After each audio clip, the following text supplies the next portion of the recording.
Hi, my name is Sandy Holland. I'm the petitioner for Helena Recall 2020.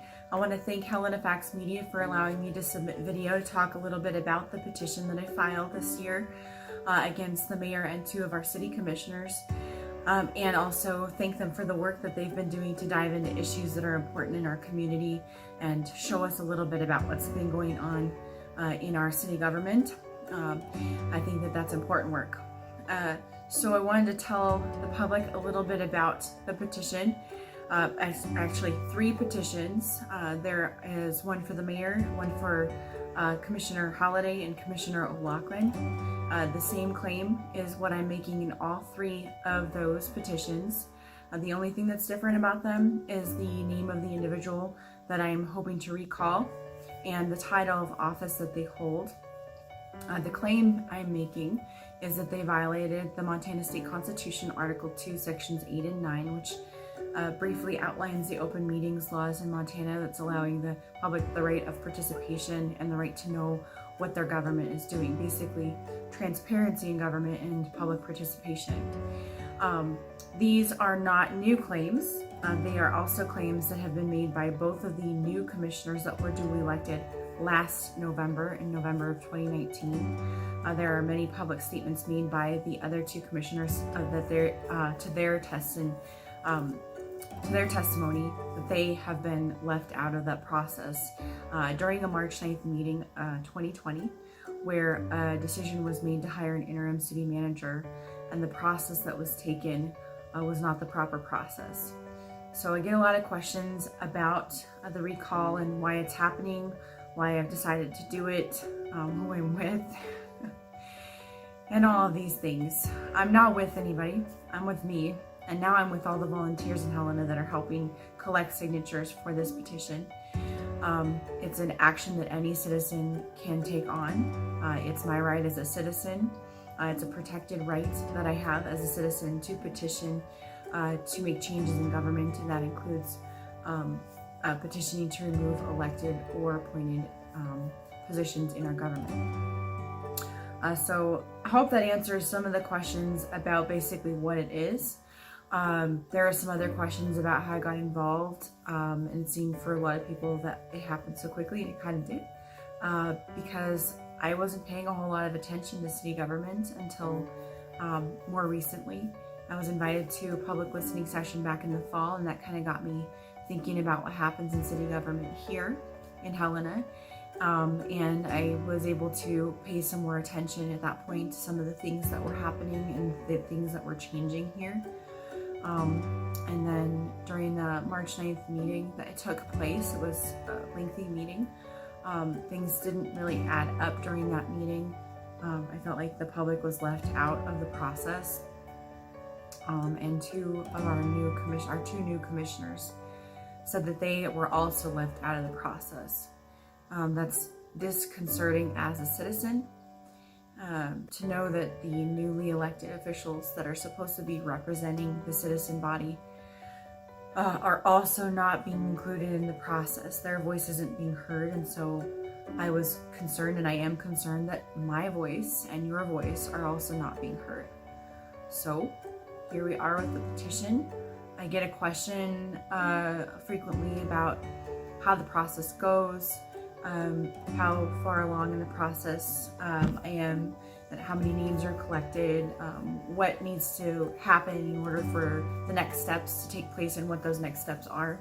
So some things that you can do are, look, there's a pin post on the Facebook page. It's Helena Recall 2020, so 2020. And there's a pin post that kind of gives the idea of what I think is supposed to be happening next based on code, based on laws that are in place for recall, etc. I'm learning this process as I go, so I'm hoping that I'm getting it more often right than not. But it is a process that I'm learning, and I'm enjoying what I'm doing. It's been mostly positive. The number needed is 20% of the registered voters in the city of Helena. So in order to sign the petition, you have to be a registered voter who lives within the city limits of Helena. By the time it's done, there have to be 20% of the names that have signed must be verified by the elections office, the county elections office. So that number is roughly just under 4,300, and that number can fluctuate, so the number may not be exactly the same today as it is come September. The deadline, I get asked about that. The deadline in place is September 22nd, so that's the last day that we'll collect signatures. So if you want to sign, please don't take too much time. It seems like a long time, but it's not a very long time away, so don't hesitate to come forward and sign. If you want to volunteer, please reach out to me. The best way to get a hold of me is through the email, which is Helena Recall 2020@gmail.com. If you have more questions about the recall, hopefully the process that's pinned to the Facebook page will clarify some of that for you guys. I go over that, but it's a little bit more complicated than just explaining, and it's better to just probably read what's on the page. If you want to know more about the petition itself, there's not much else to know. You can review the meeting itself if you would like to. It was about 3 hours long. The portion that contained the issues that I have was not that lengthy. It was not the entire meeting. Though the meeting was full of a lot of information, and you might find it interesting to watch the whole thing. Let's see, what else should I tell you? We're shooting for probably just over 5,000 names. Hopefully, the rate at which we may lose names of people that have signed the petition due to various different reasons for invalidation. They may not be verified for a multitude of different reasons. Some things that you can do to help is make sure that you're registered in the city limits, that your registration hasn't changed to a new address, your signature is still the same, so you've gotten married or changed your name, that your signature hasn't changed, and if the signature does change, that you get that registered with the elections office before signing the petition. That will help eliminate some of the loss that we're about to face when we get those names counted. And again, volunteering. Need more help volunteering. I have wonderful volunteers. I'm very grateful for all the people that are helping collect signatures.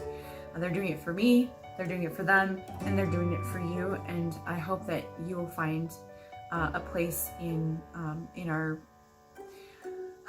volunteer movement to help.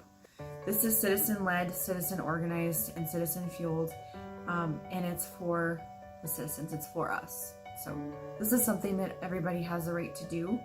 It's quite the exercise in civics, and we're just following the democratic process. And if you have more questions, go ahead and take a look at the page or email me, and I'll be happy to answer any questions that I'm able to. Thank you.